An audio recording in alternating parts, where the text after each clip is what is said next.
Hi there and welcome to our weekly Wednesday chat.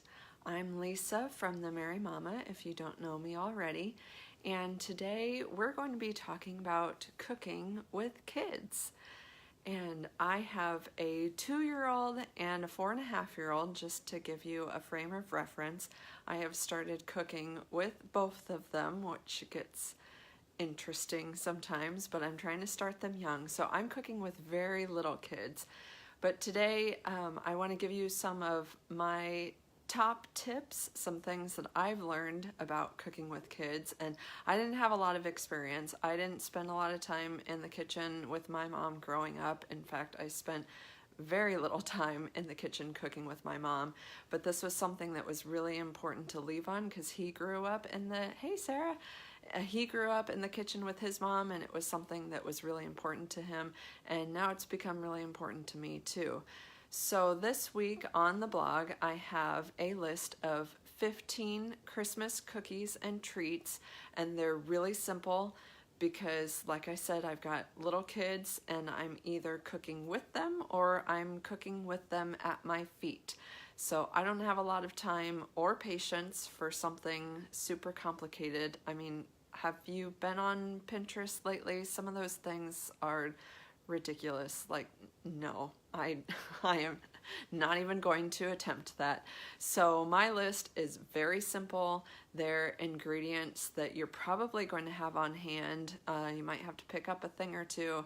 There's no complicated processes, nothing intricate that you have to do, nothing is hard. It is all simple, but it's all delicious. We've tested every single one of them out ourselves. In fact, we tested out a lot of them this past week, which my family loved. They've never been so glad that I have a blog until last week when I was making all those cookies and treats.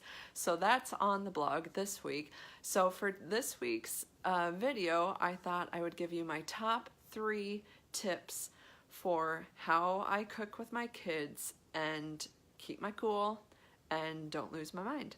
So my number 1 tip, the most important thing, if you get nothing else from this video, remember you have to go into it with the right frame of mind. So you have to go into it knowing I'm about to cook with my kids. I'm not entering any contests. This doesn't have to look perfect. I'm cooking with my kids. Things are going to get messy. They are probably going to get a little messed up. And if things don't come out perfectly, it's okay. You know, you have to go into it thinking the point of this is to make memories and to maybe teach my kids a thing or two. And as long as you've done those 2 things, no matter how it turns out, even if they're burnt, even if they're completely messed up, as long as you've done those, then hey, you know, you've achieved your objective. So if you go into it thinking that way, it really helps you to stay calm and be patient. You know, if you're trying to make cookies for a bake sale or a bake off, or you know, something that you need them to look nice, that's probably not the time to include your kids. So maybe do that another time when you can be by yourself. But when you're going to be baking with your kids, go into it just with the attitude of, hey, whatever happens, it can be cleaned up. It's okay. Like, we made sugar cookies last week, and one of our poor snowmen is missing a giant chunk out of his head because Andrew. And that was okay because it was just for us, and someone got to eat that for lunch today and we got a good laugh out of it, so it's okay. So tip number 1 is go into it with the right frame of mind.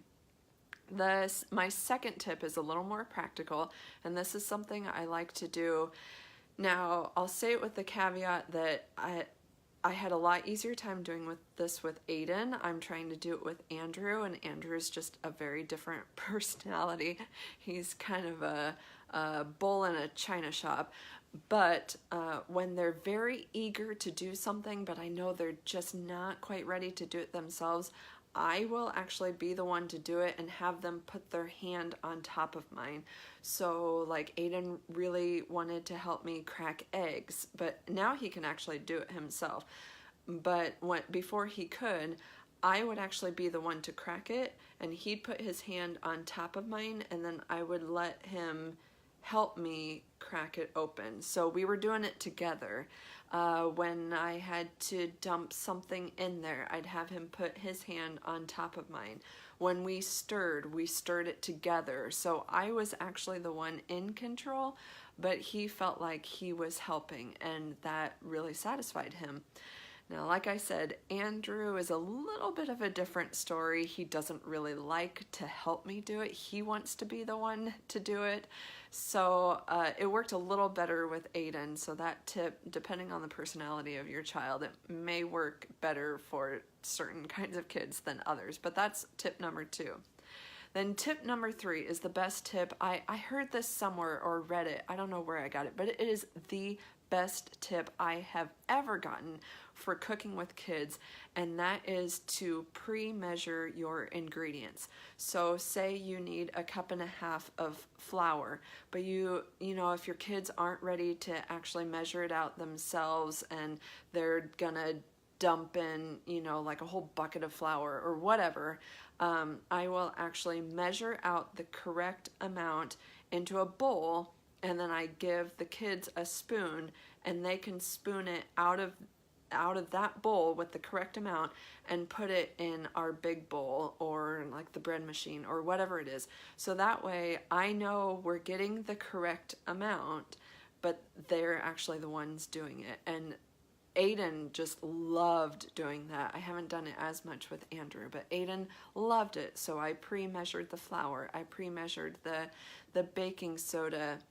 the salt, and then I gave him a spoon and I said, go at it, and he would just take spoonfuls and put it in our bowl. So that helped tremendously.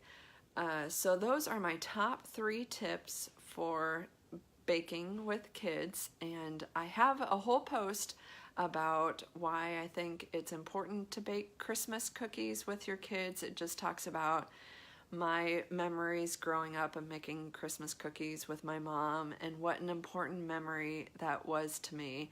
And that I think, you know, even when it gets tricky and even when it gets messy and even when it gets hard, it's still just a fun way to connect with your kids. It's a fun thing to do around Christmas time. So I have a post about that, and in that post I have my top 5 tips for baking with kids and not going insane.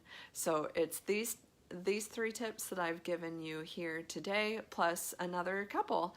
So if you haven't read that post before, I've shared it before, it's from last year, but if you haven't already read it, then go click over there and read the rest of that post. So that's how I like to cook with my kids. Now you can head on over and check out my 15 simple Christmas cookies and treats, and just have a fun time baking with your kids. Oh, and then let me know how it goes for you. Let me know if you try any of these tips, and if it helps you. Let me know what you make and how it turns out and how your family likes it. And I will see you next week.